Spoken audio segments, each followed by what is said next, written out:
Então, quando o Christian me chamou para essa apresentação, eu fiquei pensando o que eu tinha, né, de exemplo para citar a utilização dos modelos em trabalhos que a gente vem desenvolvendo lá na universidade. Então, eu peguei alguns estudos de casos que a gente desenvolveu lá com alunos de mestrado, e eu vou falar alguns exemplos para vocês, mas eu acho que antes a gente tem que explicar um pouquinho quais são os parâmetros que a gente utiliza para trabalhar com área de risco, principalmente inundação e deslizamentos, né? Então, sempre que a gente trabalha com mapeamento de área de risco, a gente tem que ver assim, qual é o risco que a gente está querendo, qual é o problema que a gente quer analisar e quais são os condicionantes que impulsionam, que desencadeiam aquele problema. Então, quando a gente trabalha com inundação e deslizamento, nós temos que trabalhar com esses condicionantes principalmente, estão aí colocados de forma bastante resumida, mas a gente tem que trabalhar com clima, né? Inundação é óbvio isso, mas deslizamento também, né? Porque as chuvas são desencadeadoras de movimentos de massa. A gente tem que trabalhar com uso e ocupação dos terrenos, muitas vezes a forma como é feito um corte no talude, a geometria com que é deixado esse corte, ou até formas naturais dos terrenos, são extremamente importantes para desencadear os movimentos de massa, e também intervenções com relação a inundações, enchentes, né, uso e ocupação, a defesa civil está aí, né? A gente não precisa detalhar tanto que obstrução de córregos, né, obstrução de cursos d'água, assoreamento, tudo isso interfere para o desencadeamento de alguns desses processos, principalmente as inundações e enchentes. A gente tem que trabalhar também com a natureza dos terrenos. Então, importa muito que tipo de solo que nós temos, se é um solo mais permeável, impermeável, se a rocha também, que é a minha área de trabalho, a natureza das rochas, das estruturas que as rochas possuem, então os planos de fratura, as foliações, para quem foi meu aluno, né? A gente mede toda a orientação dos planos, o mergulho dos planos, porque isso é extremamente importante para a gente analisar a suscetibilidade dos terrenos com relação a escorregamentos. O relevo, sem dúvida, aí a gente fazer uma compartimentação geomorfológica, principalmente para reconhecer cicatrizes anteriores que podem fazer a gente identificar que aqueles processos estão acontecendo na área, ou existe a suscetibilidade. A gente precisa da declividade, a gente precisa da topografia, que essa geometria analisada em conjunto com os outros parâmetros é extremamente importante para a gente analisar e também prever a possibilidade de ocorrência desses processos, né? E nem precisa falar a questão da hidrografia, da hidrologia, conhecer bem aonde se localizam os cursos d'água, né? Como que é o tipo de drenagem, isso é extremamente importante. Então, todos esses parâmetros, eles têm que ser analisados de forma integrada, né? E a gente tem, para cada caso, dar mais ou menos peso no momento de criar um mapa de risco, mais ou menos peso para gerar o mapa. Às vezes, a topografia ela tem uma causa muito mais forte, ela condiciona de uma maneira muito mais forte do que outros processos como uso e ocupação, né, que nem sempre é um problema de ocupação do terreno. Então, a gente tem que atribuir pesos e medidas para a gente ver qual é aquele parâmetro que está condicionando mais fortemente. E aí a gente termina no mapa, né, onde a gente vai colocar alto, médio, forte com relação àquele processo, né? Então, essa é uma forma mais resumida da gente colocar. E quando a gente faz a gestão de risco, nós temos que responder essas 4 perguntas básicas, né?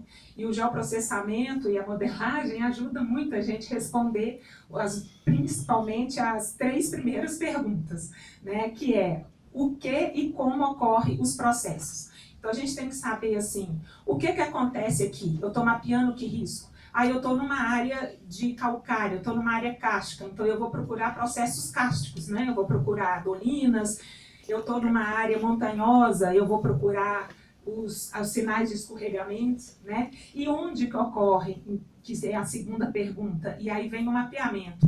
Onde que eu posso encontrar as maiores suscetibilidades, as áreas com maiores suscetibilidades para a ocorrência desses processos. Então, é a localização, é o mapeamento que é extremamente importante.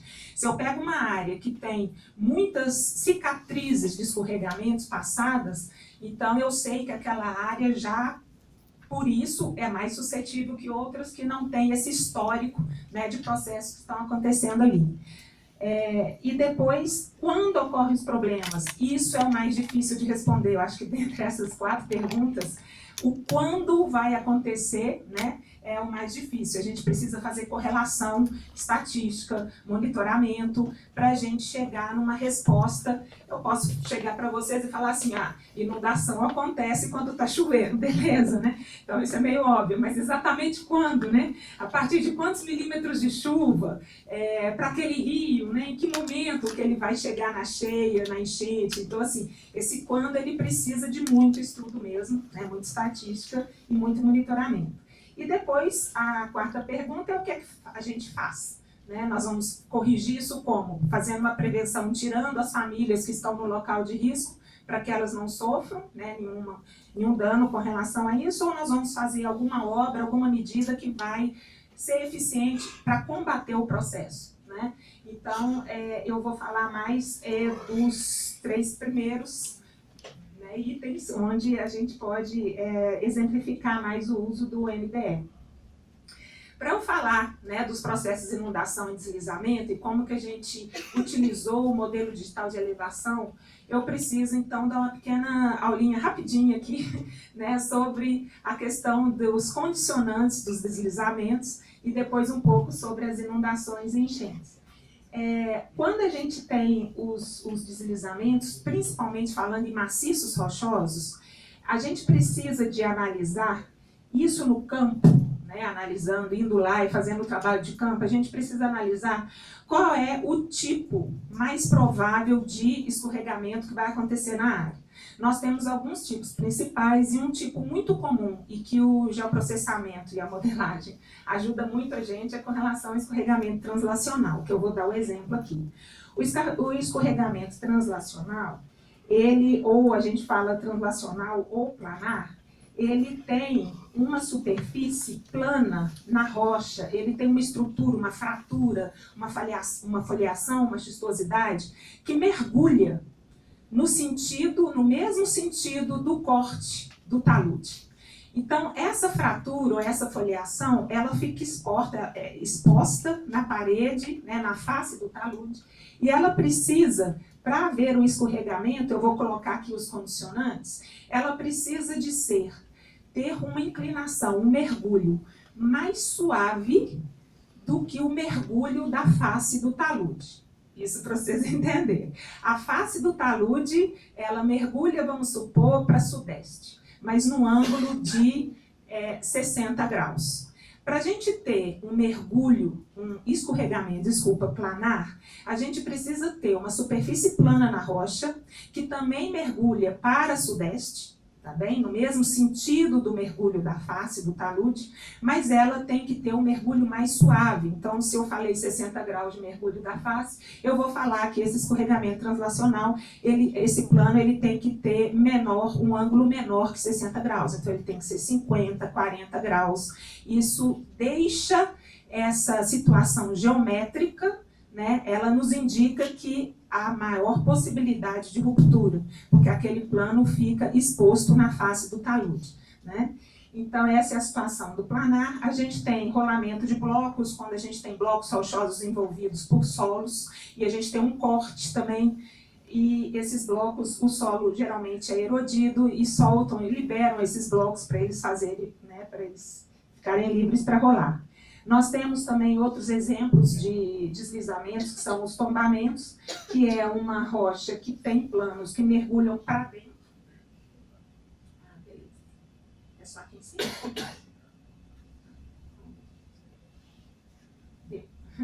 A gente tem planos que mergulham para o interior do maciço rochoso, mas por algum motivo de queda de resistência desses planos, perda de coesão, atrito, esses planos eles se descolam, né? Eles desplacam do maciço, giram e vão escorregar da mesma forma. Então a gente chama de tombamento, tem as quedas de blocos que são extremamente comuns em paredões rochosos, né? Os escorregamentos que a gente chama de escorregamento em cunha, vocês estão vendo aqui um exemplo, tem uma cunha aqui, né? Que são dois planos na rocha, esse plano e esses planos eles se interceptam ao longo dessa linha. E o sentido do escorregamento, ele dá ao longo dessa linha. Então, é essa linha de interseção que ela tem que mergulhar no mesmo sentido que o mergulho da encosta, né? Mas num ângulo de mergulho mais suave que o mergulho da encosta, para que ela fique exposta, né? Perde a sua base de sustentação quando você tem o corte, e aí aquilo impulsiona o movimento. É claro que nenhum desses movimentos ele vai ocorrer apenas com essa geometria, por causa dessa geometria. Essa geometria ela mostra uma predisposição. Mas para que o movimento aconteça, a gente precisa de ter também outros fatores acontecendo. Por exemplo, diminuição da coesão, né?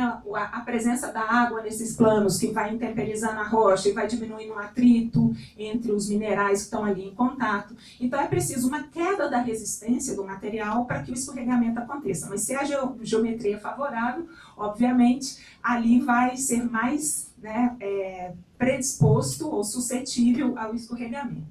Tá?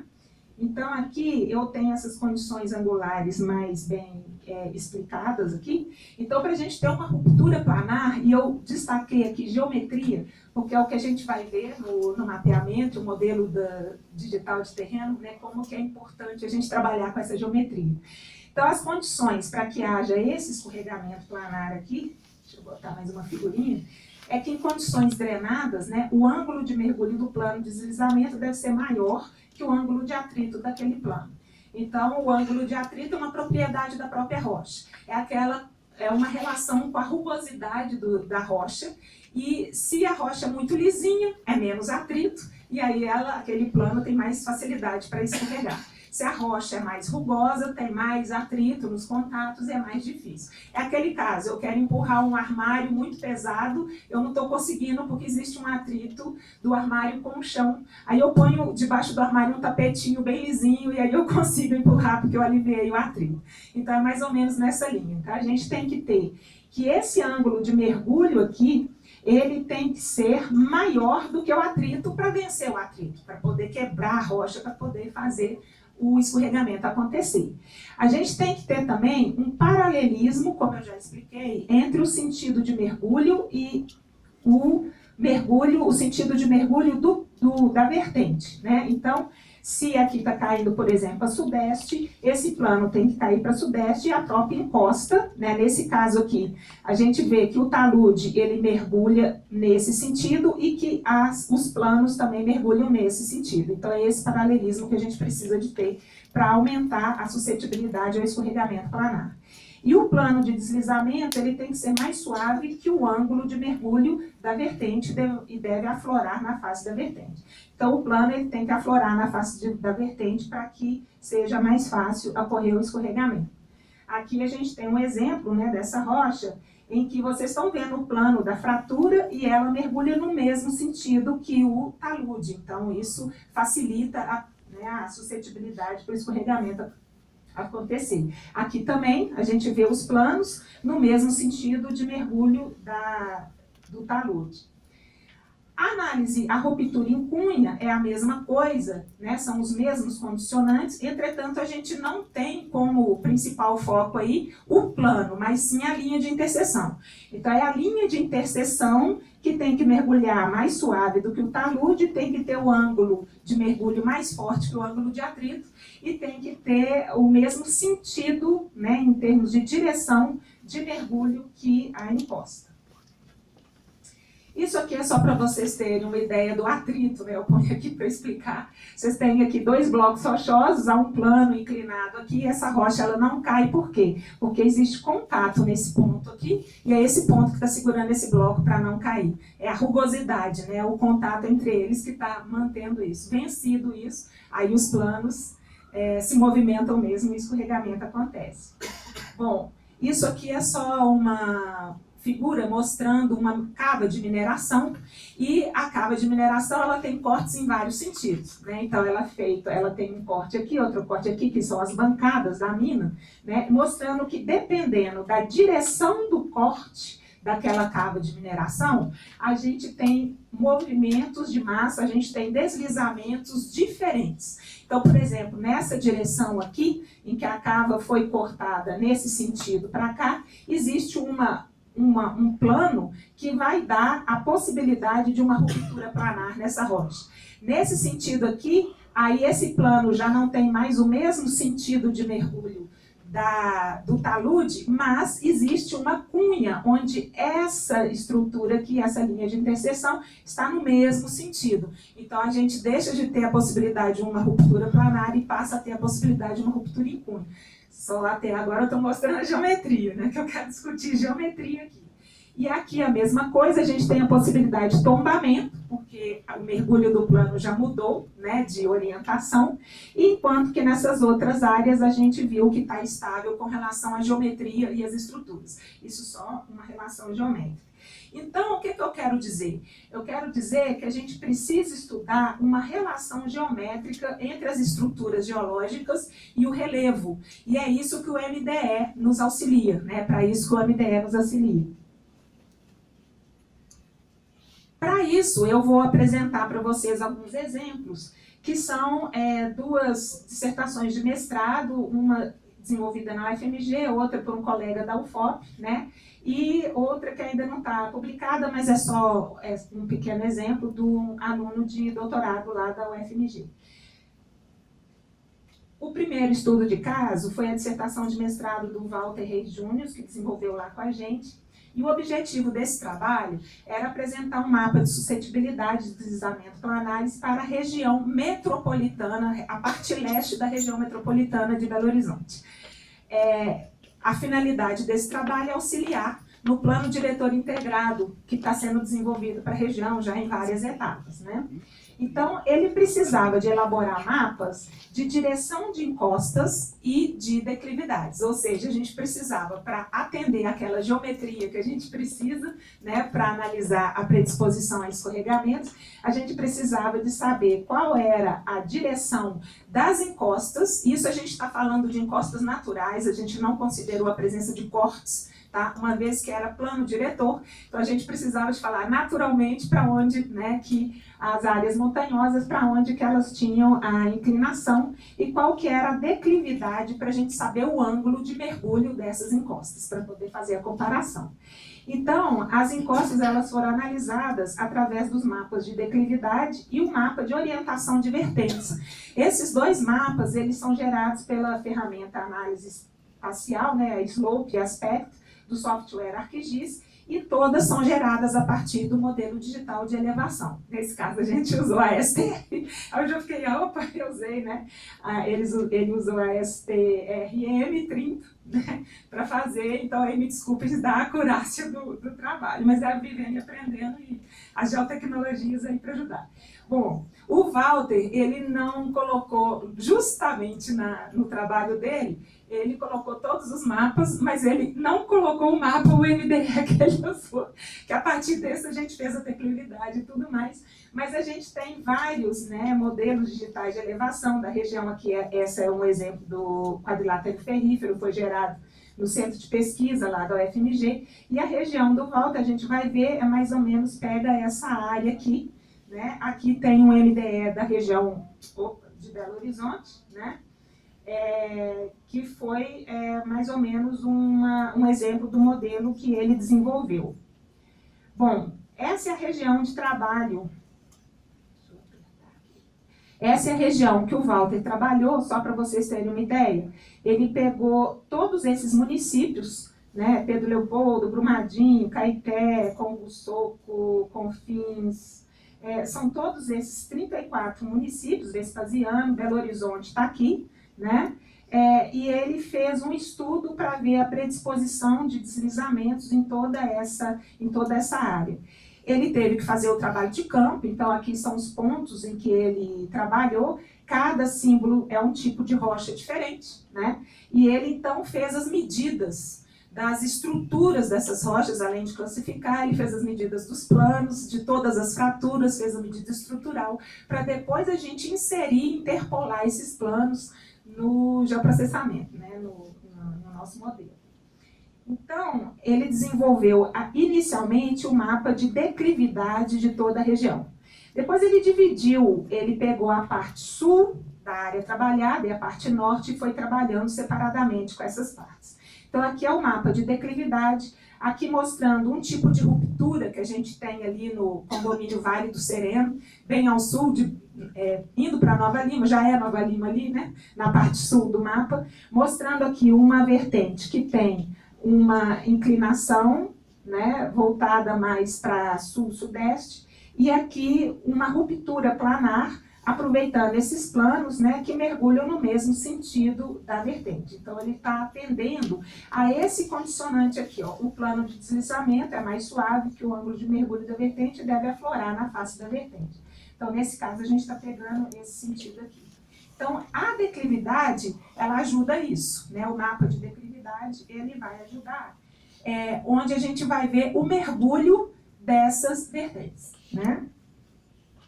Aqui é o mapa de orientação das encostas. Então, a gente tem aqui, ó, qual é o ângulo, né? Se elas estão para norte, para nordeste, para sudeste, sudoeste e noroeste. Então, cada cor vai me dar a orientação para que lado que as encostas estão mergulhando. Com isso, a gente atende a segunda condição da geometria, que é qual é a orientação, né, das encostas e que tem que ter esse paralelismo. Então, foi feito o mapa de orientação das encostas. E aqui, todas as medidas que o Walter fez de estruturas, né, então ele mediu lá, essa rocha aqui, ela tem essa fratura, esse plano que mergulha 35 graus para sudeste. Então, ele pegou todas as medidas que ele fez e interpolou esses parâmetros utilizando o ArcGIS, né? Até pus uma colinha aqui, ó, porque eu esqueço os caminhos do ArcGIS. Então, ó, você entra no ArcToolbox e aí tem todo o caminho, né? Aí vai no Spatial Analysis Tool, Interpolation, DW, e lá ele colocou todas as medidas que ele fez de estruturas. Tá? E aí ele foi fazendo arcos de 45 graus para mostrar que essas estruturas, qual que é o ângulo, né, de mergulho dessas estruturas que ele chama aqui de descontinuidades. É uma forma genérica da gente chamar todas as fraturas, xistosidades e foliações das rochas. Ele separou a região em porção sul, aqui é a porção sul, e o próximo mapa é da porção norte. Então, aqui tem todos os sentidos de mergulho das estruturas que o Walter detectou em campo. Então, interpolou tudo. Bom, feito isso, ele cruzou, né, a relação angular entre as encostas e o sentido de mergulho das estruturas. Então, ele pegou aquele mapa de orientação das encostas, cruzou com o sentido de mergulho das estruturas e ele colocou que toda essa parte vermelha aqui são áreas em que há paralelismo entre o sentido da encosta e o mergulho das estruturas. Então, ele já atendeu o primeiro condicionante para o escorregamento. Né? Aqui é a porção norte e aqui é a porção sul. Então, em toda essa área em vermelho, e a área cinza, obviamente, é onde não houve paralelismo entre as encostas. Então, já geometricamente, já não atende, né, as condições de ruptura. Aqui são exemplos das condições em que são atendidas por essa situação. Então, são encostas em que os escorregamentos acontecem por causa desse paralelismo entre talude, né, orientação do talude e orientação das estruturas. Aqui é onde esses escorregamentos não acontecem, porque não há paralelismo. Então, por exemplo, aqui a gente vê uma encosta em que dá para ver que a estrutura ela é lateral, a encosta vem para cá, então não tem maneira de haver escorregamento aí pela geometria. Tá? Bom, depois ele fez a relação angular entre o ângulo de mergulho e declividade das encostas, ou seja, para aquelas encostas que houve paralelismo, então ele foi olhar qual que era o ângulo que as estruturas mergulhavam e qual que era o ângulo das encostas. E tudo aquilo que ele viu que mergulhava mais suave do que o ângulo de mergulho das encostas, então é essa área vermelhinha aí. Né? Então aqui ele está atendendo as duas condições, a condição do paralelismo e a condição da encosta mergulhar, o plano da encosta mergulhar mais suave que o ângulo de mergulho da vertente. Então com isso ele fez toda essa área aqui, essa aqui é para a porção norte, né? E essa aqui é para a porção sul.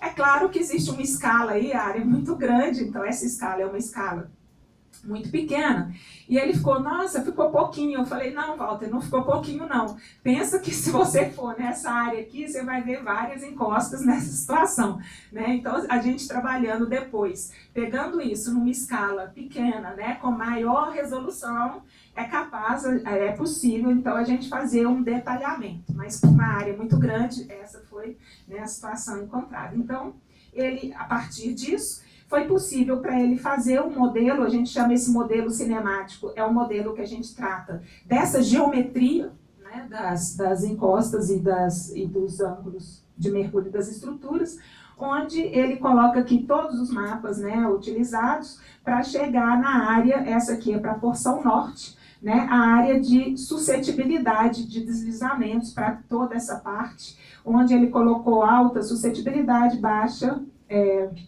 média e baixa suscetibilidade. Então, a gente dá para ver aqui pelas cores, né? E fez a mesma coisa para a porção sul da área analisada. Então, todas essas áreas aqui são áreas de alta suscetibilidade a escorregamentos em função da geometria das estruturas. Bom, o segundo trabalho foi um trabalho semelhante, né, que foi desenvolvido lá na UFOP. Eu fui da banca, né, do trabalho do Rodrigo, né, e ele usou também para a região. Ele desenvolveu lá na UFOP, mas ele trabalhou com a região de Nova Lima, que a gente tem trabalhado muito. Então, esse aqui é o modelo digital de elevação para a área, e ele fez um trabalho semelhante ao do Walter, e aqui ele tem, inclusive, um mapa mostrando todas as estruturas, cada risquinho desse, e cada número é o ângulo de mergulho com que as fraturas e as foliações mergulham, né? Direção aqui e esse aqui o ângulo de mergulho. Então ele uniu, interpolou todos esses mergulhos, né? E fez o mapa de orientação das vertentes também, da mesma forma que o Walter. Então a gente tem usado essa tecnologia, né? E a partir daí, com a declividade, ele mais uma vez também atendeu, colocando aqui para o município de Nova Lima, numa escala.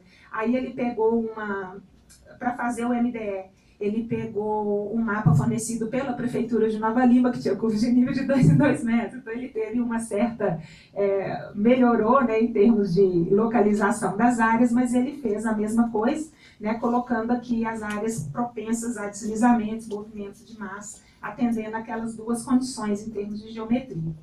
Isso aqui é um trabalho que ainda não foi publicado, o Helder vai ser da defesa desse... né? Vai estar marcado aí para o dia 19, professor Helder. Mas é importante falar que agora a gente tem recorrido ao uso do drone, né? Para poder criar os MDS, né? Com um pouco mais de resolução, com um pouco mais de detalhe. Então, isso é só para mostrar um mapa de declividade que foi feito também por uma região lá do Vale do Sereno e Nova Lima, só para testar o drone, né? Então foi feito um voo de vante ali, né? E foi feito esse ortofoto, esse mosaico. A partir daí, então, o MDE foi desenvolvido e o mapa de declividade desenvolvido. Depois esse artigo continua, faz uma predisposição ao risco, etc. Mas é só para mostrar também, em termos de detalhe, o que a gente pode fazer, né? Bom, agora falando de enchentes, né? Inundações, enxurradas e alagamentos. Eu não pulei, muita coisa não pulei. A gente está vendo aí que é um processo que tem afetado muito as cidades, né, do Brasil. E todo ano é a mesma coisa, né? Todo ano começa a chuva, a gente fica em pânico com relação a esses processos. E a gente precisa realmente de mais análise, de mais previsão e de, né, mais ações em cima desse tema, sobre esse tema. Para isso, né, é bom saber que para a gente trabalhar com esses processos hidrológicos, nós também precisamos diferenciar o que a gente quer trabalhar. A gente quer trabalhar com enchente, a gente quer trabalhar com inundação, e a gente precisa diferenciar esses conceitos. Porque quando a gente trabalha, igual eu vou dar um exemplo, tem muitas pessoas que querem combater deslizamentos usando técnicas que combatem erosão. E erosão é um processo diferente de deslizamento. Então, é importante a gente saber, né, também quais são as diferenças para a gente poder trabalhar. Então, normalmente, né, em consonância aí com a defesa civil, a gente tem alguns conceitos para diferenciar esses processos. Enchente é quando a gente tem uma cheia, um aumento do nível d'água, mas dentro da calha do rio. Ela não passa da calha do rio. Então, isso é enchente, é cheia. A enchente também causa transtornos, porque geralmente ela erode a maior energia da água, ela erode as margens do rio e pode ter gente morando ali nas margens do rio e a gente ter problema. Agora, nós vamos chamar de inundação quando a água, ela transborda a calha do rio e ela vai para as laterais. Então, aí a gente tem inundação. Tá? Então, tem que ter esse transbordamento e invade as áreas, geralmente as áreas urbanas. Nós temos o alagamento. O alagamento é o acúmulo de água nas ruas ou em regiões em que essa água ela fica aprisionada. Então, existe uma diferença de alagamento e inundação. Porque a inundação, depois que a enchente, né, diminui, a água retorna para o rio, ela mesma escoa. Agora, pode ser que a água fique aprisionada numa área que não tenha drenagem. Então, vira uma lagoa ali. Os alagamentos, eles podem acontecer em decorrência de uma inundação, mas a gente também pode ter alagamento por causa de enxurrada, que é outro processo que eu vou falar, né? As enxurradas, elas acontecem, né, é diferente, elas não dependem da presença de uma drenagem perto, né, de um rio perto, que é o caso da inundação. A enxurrada é água pluvial, é água de chuva que, dependendo do gradiente, da declividade, ela vai tomar uma energia, né, uma força, e ela vai escoar em direção às partes mais baixas, obviamente. E dependendo da intensidade da chuva, né, a gente pode ter enxurradas bruscas que acontecem com 10 minutos de chuva, a gente já tem formação de enxurradas muito perigosas, dependendo da região e da intensidade da chuva, que é muita chuva em curto tempo, e aí não dá tempo dessa água infiltrar, né, e dependendo da inclinação.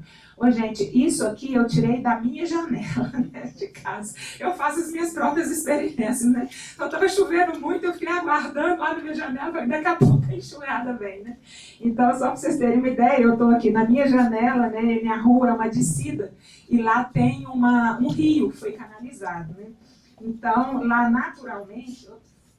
Aqui, naturalmente é a passagem das águas. Então eu fico esperando, quando eu estou de carro, eu nem vou direto para a minha garagem, não, eu fico parada nessa rua de cima aqui, porque eu fico com medo, eu já vi carro sendo levado aqui, então eu fico com medo, isso aqui é perto da Avenida Bandeirantes, é o início, né, eu moro na rua de Lombraga, é o início da enchente. Esse dia eu ainda peguei minha sombrinha e falei, vou lá na Bandeirantes para ver, né, para poder ver e é isso. Bom, né? Então, as enchentes, inundações, né, enxurradas, tudo isso também está disparando. Eu acho que estou pegando aqui. Os fatores naturais, a pluviometria, relevo, como eu já falei, né, tamanho e forma da bacia, gradiente hidráulico, dinâmico, escoamento pluvial. E os fatores antrópicos, a gente tem impermeabilização dos terrenos, as obras e intervenções ao longo dos cursos d'água, erosão e assoreamento que vão obstruir os cursos d'água, né? E o MDE, né? Onde é que o MDE entra nisso? Acho que está meio óbvio, né? A gente precisa, né, primeiro, o MDE é o primeiro recurso que a gente utiliza, né, para fazer a modelagem hidrológica de uma área.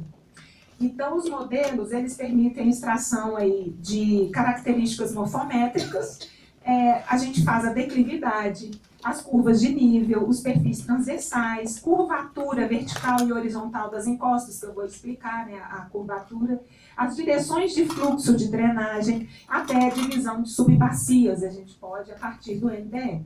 Então, como dados adicionais a esses parâmetros que a gente consegue do MDE, a gente adiciona aí dados de chuva, vazão, né, são os dados hidrológicos e climáticos que são importantes, presença de vegetação, a geologia, os solos, áreas permeáveis, impermeáveis, né, tudo isso conta para fazer um estudo.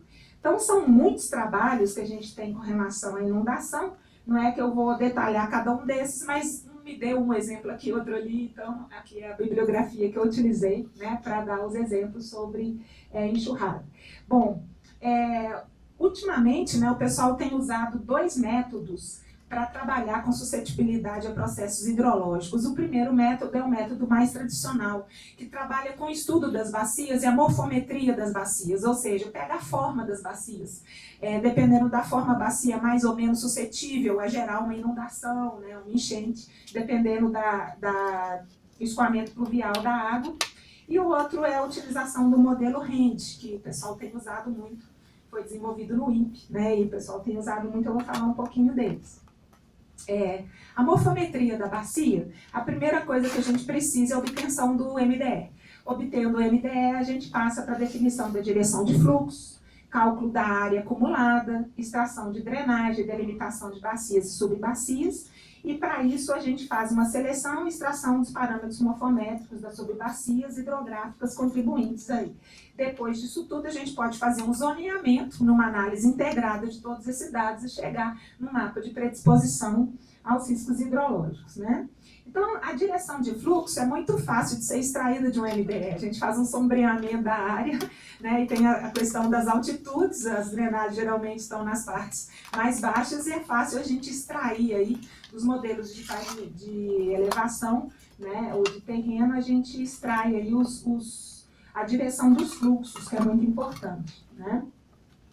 Tem colinha aí também, tá? Para ver no ArcGIS o que a gente faz. Eu sou cheia de colinha, porque meus alunos fazem isso rapidão, eu chego assim, peraí, como é que você fez isso aí? Aí se eu não tenho essas colinhas, eu não faço. Se alguém me perguntar, eu já deixo a colinha aí, porque, né? Bom, aí alguns modelos, né, de MDE e a correlação com a drenagem, que fica muito óbvia, né, muito fácil da gente pegar, né? Isso é a folha de Jacoré, ficou muito bonita essa relação aí da drenagem com o MDE. Bom, a geometria, a declividade, mais uma vez eu falando de geometria. Dependendo da curvatura da encosta, agora não fiz nada, hein, Cristian? Dependendo da curvatura, a gente tem encostas retilíneas, encostas convexas, côncavas. Quanto mais côncava for a encosta, mais ela concentra a água, mais vai ser o caminho da chuva, né? Então, as enxurradas. Quanto mais convexa, ela mais diverge a água. E retilínea, a água está indo, né? Do mesmo jeito, ela não vai ficar como está. Então, a gente tem um trabalho em que a gente tenta ver essa concavidade das encostas para ver a suscetibilidade à formação de enxurradas, né? Esse é o trabalho da Patrícia, que fez mestrado lá com a gente. Então, a partir do MDE, isso é a bacia do Córrego Leitão, ali perto da Avenida Prudente de Moraes, em Belo Horizonte, que a gente tem vários casos ali de inundações repentinas e enxurradas, já teve morte associada, pessoas que estavam em veículos, né, que foram surpreendidas com a presença de uma enxurrada brusca, descendo aí as ruas lá da Avenida Prudente de Moraes. Então, a gente fez o nosso trabalho, ele quis pegar os condicionantes não de inundação, porque a inundação é óbvia, já é mapeada, a inundação ocorre lá na Avenida Prudente de Moraes, nas ruas mais próximas, né? Mas a gente queria fazer por que inunda aqui ou inunda ali, né? Então a gente fez um mapa de condicionante de formação de enxurrada, onde que a enxurrada passa de forma mais abrupta, né? Mais repentina, e aonde que a gente teria que depois recomendar naquela quarta pergunta, né, o que fazer, que é um estímulo a manter uma maior infiltração de água antes que aquela enxurrada se forme, né? Esse era o objetivo. Mas, então, a partir do modelo digital de elevação para a bacia do Córrego do Leitão, onde está aquele círculo, são os pontos em que a gente tem maior alagamento, né? Em função das águas pluviais que escorrem pela bacia, e aqui a gente tem os pontos principais de alagamento da bacia. Então a gente fez um mapa de declividade, quanto maior a declividade, maior a velocidade com que a água pluvial vai escoar, né? Então, já é um primeiro condicionante. Depois, a gente fez um mapa de curvatura da bacia do córrego do Leitão.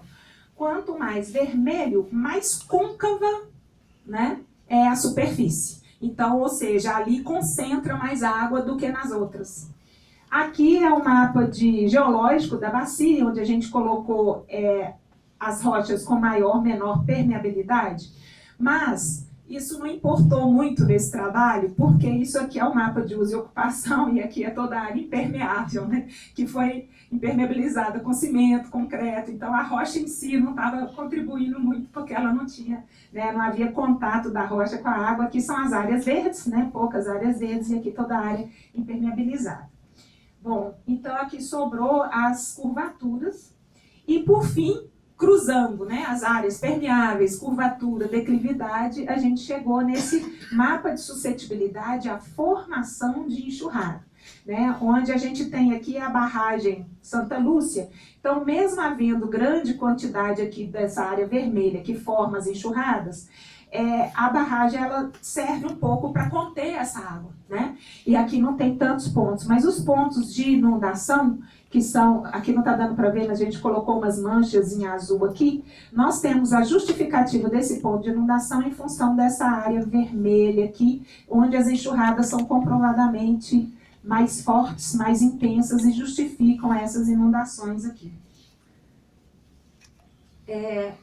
Um outro trabalho, nós trabalhamos com a morfometria das bacias. Ou seja, foi um trabalho da Joana Drummond Cajazeiro, depois eu vou mostrar, em que a gente trabalhou com o perímetro da bacia, a área de drenagem, né, o coeficiente de compacidade. Isso é um coeficiente que mede a circularidade da bacia. Se a bacia é muito alongada, o caminho da água para ela chegar até o estuário da bacia, que é aquela saída, é um caminho mais longo, e aí a tendência à inundação repentina é menor. Se a bacia é muito arredondada, então rapidamente a água vai se concentrar num ponto. Então a gente tentou olhar essa morfologia, né? A circularidade e o alongamento da bacia, que é o fator forma, e a circularidade é o coeficiente de compacidade. Então, a Joana Drummond, ela trabalhou também na região metropolitana de Belo Horizonte. Dá para a gente ver aí as duas bacias principais de Belo Horizonte, que é a bacia do Ribeirão Arrudas e a bacia do Onça, né, com a Lagoa da Pampulha aqui. Dá para a gente ver uma coisa muito interessante quando a gente analisa as duas bacias. Pela declividade, pela altimetria de Belo Horizonte, a gente tem a Serra do Curral lá com 1.300 metros, depois a gente vai abaixando até 600 metros perto do rio. A gente vê que as maiores altitudes aqui condicionam uma drenagem mais paralela. Então, aqui a gente já tem drenagens mais entreliças, mais circular. Então, no Onça, a gente não tem essa situação de uma declividade que vai caindo, né, numa direção bem nesse sentido, né, de sul para norte. Aqui a gente tem uma drenagem mais paralela, e também uma drenagem que pega maiores altitudes chegando na mais baixa altitude. Então, a tendência à formação de enxurradas aqui é muito maior. Então, a gente tem observado que o Rio Arrudas, ele tem uma maior predisposição à enchente.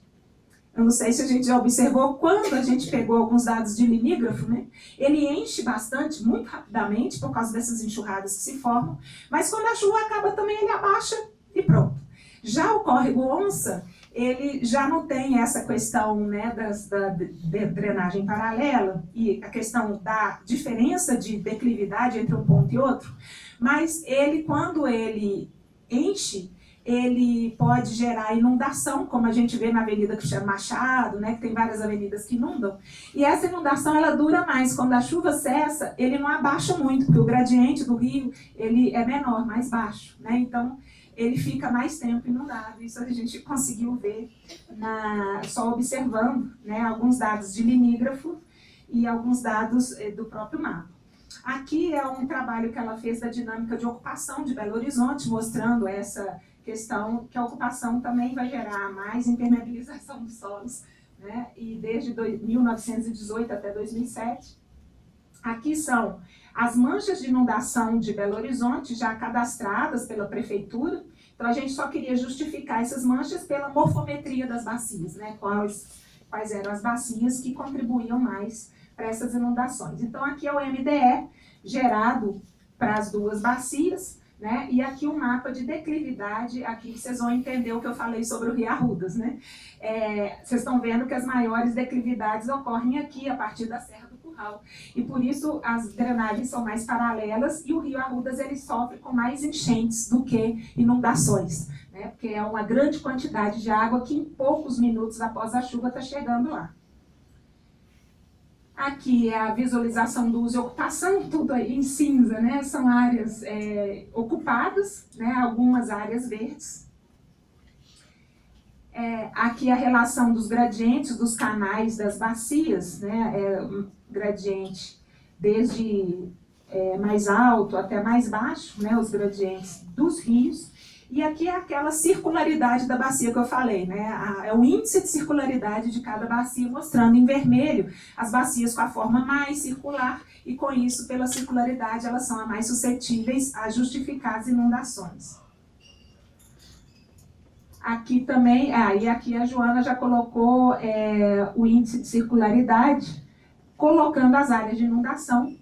E aqui o mapa de densidade de drenagem, onde a gente tem maior densidade de drenagem, são essas áreas em vermelho, né? A densidade é o comprimento total das drenagens de uma bacia dividido pela área dela, né? Então a gente tem as áreas mais drenadas, né, com maior quantidade. Aqui é o índice de rugosidade. A rugosidade do terreno, ela vai quebrando a velocidade da água, né? Quanto menor a rugosidade, maior a velocidade dentro da água, maior a suscetibilidade. Então, aqui o índice de rugosidade das áreas de contribuição. E aqui, por fim, o mapa de suscetibilidade a inundações conforme a morfometria e impermeabilização do solo. Então, ela superpôs aí as bacias, sendo essas bacias aqui, no vermelho muito escuro, né? As bacias mais suscetíveis à formação de enxurradas pela morfometria e justificando aí pontos de inundação que a gente já conhece aí de Belo Horizonte. De novo, né, aqui o mapa de inundações, conforme a morfometria dos ribeirões, né, com as manchas de inundação que foram colocadas. E aqui também a morfometria e a impermeabilização com as manchas de inundação. Aquele outro não tinha as manchas de inundação e esse tem. Então, com base nesse início, né, a gente tirou isso tudo a partir do MDE, né, e fizemos esse trabalho. O outro método, né, o modelo REND, é uma aplicação, né, é uma classificação e zoneamento de suscetibilidade à inundação, que tem sido muito usada. REND quer dizer High Above Nearest Drainage, que é a altura acima das drenagens mais próximas, que é uma modelagem numérica para suavizar. Ele pega os pixels, tentar explicar isso aqui, os pixels de existe uma altitude mais próxima da drenagem. Se a drenagem está na altitude 50 e aquela área do pixel está na altitude 53, ele suaviza, ele coloca a drenagem como 0 e aquele pixel como 3, que é a diferença de 50 para 53. Com isso, ele pega aquelas áreas mais próximas da drenagem, fazendo a pequena distância vertical entre elas, onde é possível a gente traçar. Se a gente tem, por exemplo, as áreas, a planície de inundação, os terraços mais próximos, e se a gente tem um histórico de inundação, por exemplo, a quantos metros acima do nível da água a gente teve as inundações de uma determinada área, a gente pode traçar, a partir desse modelo REND, a gente pode delimitar essas áreas, né? Então, ele também tem sido um modelo bastante usado, desenvolvido no INPE, né, por Renault et al. 2008. Então, aqui tem algumas vantagens da técnica. Revela uma forte correlação entre fatores relativos às condições de água no solo, e eles colocam que quanto maior essa altura, essa diferença de altura entre um ponto e outro, eu não sei se eu já estou com meu tempo esgotado, 5 minutos, eu estou acabando. Essa diferença de altura entre um ponto e outro, ela tem uma relação com a profundidade do nível freático nos solos. Então, ele tem sido muito usado também para ver essa saturação dos solos. Quanto menor essa diferença vertical, mais possibilidade de saturação do solo, ou seja, o nível da água está quase no mesmo, né, no mesmo parâmetro, lá na mesma altitude. Então, eles têm usado muito para estudo de solos, né? Mapear a superfície, essa distância vertical da drenagem mais próxima, áreas suscetíveis à inundação. Esses desníveis, eles dão boas indicações das suscetibilidades à inundação, e a distância vertical, a drenagem mais próxima, está relacionada com a profundidade do nível freático, e aí a saturação dos solos, como eu falei. Isso aqui é só uma explicação desse modelo REM, que é isso, né? A drenagem, ela está aqui, nessa parte cinza. Então, a gente tem 50, 54, e se você quer tirar desse pixel aqui que está 72, a partir do MDE, né? Aí aqui é 53, 72 menos 53 dá 19, então eles fazem aqui a drenagem como zero, e aqui só a distância vertical colocando a drenagem como zero. Então, você consegue ver, né, essas altitudes. Então, a obtenção do MDE pelo modelo RANGE, as definições das direções de fluxo, o cálculo da área acumulada para extração das bacias, a extração da drenagem, aí faz a geração do modelo RANGE, faz essas diferenças, né? E aí a gente pode classificar e zonear. De acordo com a IPT e CPRM, a gente tem aqui o leito do rio, e eles classificaram algumas alturas como sendo, né, alta possibilidade de inundação, média. Então, essas aqui são as diferenças altimétricas, né, que dá para pegar pelo modelo RANGE a partir da drenagem, e aí estabelece o que seria baixa possibilidade, média e alta, faz aí a correlação, alta com alta é alta, alta com média ainda é alta, média, e faz as correlações dos índices morfométricos para fazer a suscetibilidade à inundação. Tá?